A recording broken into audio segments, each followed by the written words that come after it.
Oh, I'm so sorry to ask you. No, I understand being when we first got down here, the second day we were down here, had a 2015 Ford Escape, and second day after we moved down here, the tranny in a 5-minute period went from fine to gone. Oh man. Yeah. Took it over to Holmes transmission. He said it was like it had hand grenaded. Oh wow. You know, and just you don't have any dipstick to check the fluid. You know, it just has been good to me. It was a 4-cylinder, but turbo, and I loved it. The second newest car I bought. I was 30 years old when I bought it.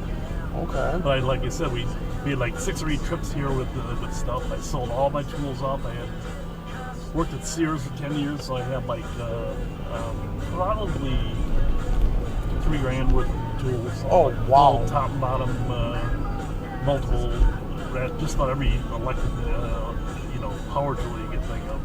But I just, when we moved down here, we had no place to really fucking go with it. So, where'd you guys move from? Dubuque. Dubuque? Backside of Comiskey Park. We actually lived on one side of Comiskey Park and then moved across the park to the other side because our landlords were our old. I don't know how you came back. I'm going to go 151 and then over sundown. That's literally where I'm at. Yeah. That's crazy. Was it expensive in Dubuque? Really not much more than what we're. I mean, when I was in Dubuque for like the water, because of my age and Justin's also Social Security, we were able to get half-rate water. Oh, okay. And I still haven't gotten the water bill until here. We moved in November 1st. Oh yeah, you're not gonna get it until January. Yeah. Because they give you 2 months. Jesus, and that's nuts. Every time I got a water bill, it's like $61. But I also got a family of 3. Well, that surprised me because she estimated it was going to be 80, and we literally, between me and him, we don't flush the toilet all the time. For peeing, we just let a few build up before we flush and stuff. So yet, when I checked her and tried to get an estimate of the water, it was like $80 for November, and I'm like, what the fuck? I mean, I think she said how many gallons too, and I'm a meticulous record keeper. I can tell you how much water I used 6 years ago, Yeah. And that's how I'm extremely detail oriented for my job today. So I laughed that, like you said, when you said 61, that really surprises me because, like you said, that's 3 people, and technically it's 2 adults and a baby. So yeah, but a baby takes up probably. He don't even use the potty yet. He'd use diapers. Oh man, I'm sorry that she came to you guys' door at something in the morning. It wasn't that. I'm sorry we wouldn't head out, but I promised myself a long time ago. My roommate had to remind me because his girlfriend had to go to Iowa City just for Christmas last year. Oh. And their car broke down on the way to their house in Menard at Leisure Lake. Okay. And so we knew that she had to get down there. She had an appointment at 5 in the morning or whatever. Oh, wow. So there's a blizzard. Oh. So we're picking her up, and we're coming back, and we're down in this stretch here. I actually posted it on my YouTube channel. And you can see me coming around here, and all of a sudden you see the back end start to come around. Oh, man. So I was like, okay, So we got to the house, grabbed some stuff, headed down to Iowa City, followed a salt truck virtually the whole way on Highway 1. And then, so we were just a nervous wreck. We ended up having to stay down there 2 or 3 days because, like, I-380 was, when we came back, there was still, we counted 29 cars. Oh, wow. This is just like 23rd, 24th, somewhere around there. I bet the good towing company had a good payday. Yeah, whenever they let it, I guess that in your case, they probably didn't, I didn't know it was, I know they do tow bans during certain weather conditions and stuff. Yeah, it was $150 to get back to the house, just for a cab. Oh. Because otherwise they're like, well, you're going to be stuck in Peosta. I'm like, I can't. And then they're charging me $160 For the to get the tow out.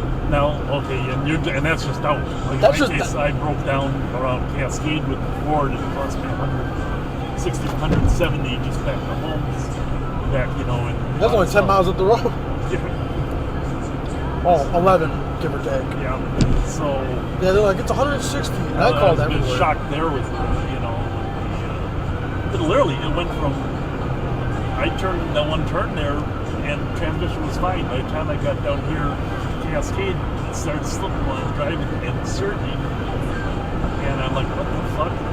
Then when he went in and he says, it's the worst possible transmission to have to take out because of the way everything locks it in.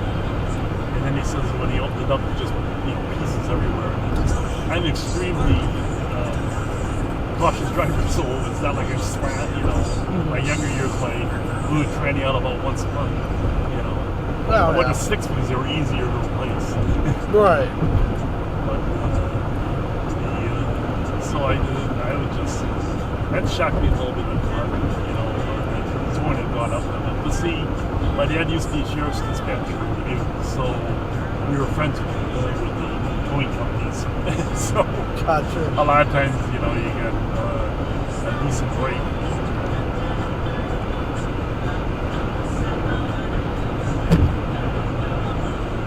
Which cab charge that much? A1 or something?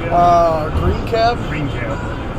That was the only one that would take Go that cash. far, yeah. Oh, okay. Because everybody else is like, well, we need a... A card. Yeah, and I'm like, I don't... All my money's at my house. And, you know, I think Dawn's going to get mad at me, but I had to text her and tell her I was going to have to half rent this month. Yep. Well, I mean, what can I do? I mean, I told her You everything. didn't plan on, yeah, you didn't. Nobody plans on going in the ditch. If you plan that, that's scary. Well, and so on that, we went down to, I would say, so in January, we went to look at, he always wanted a van for camping, but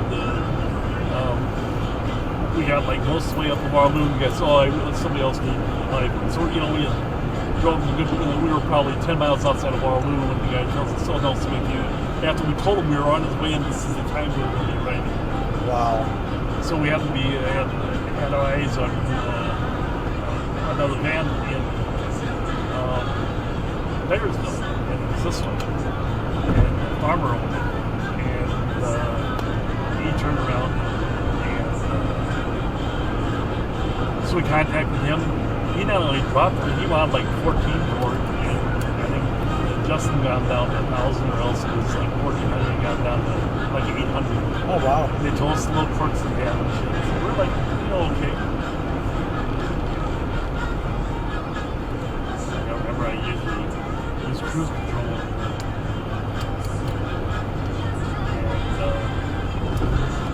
And so we're heading to go check this guy out and probably pick it up, you know, in Dyersville. And coming off the pavement and then the road that the guy lets on is gravel. Right. No sooner hit it, I'm doing like this type of weather here, I'm doing like 45, 50 miles an hour. Got about a quarter mile into it, and the back end started coming around. Oh. And we literally, him and the girlfriend with the van in the back, we're lucky we didn't come over. Yeah. But we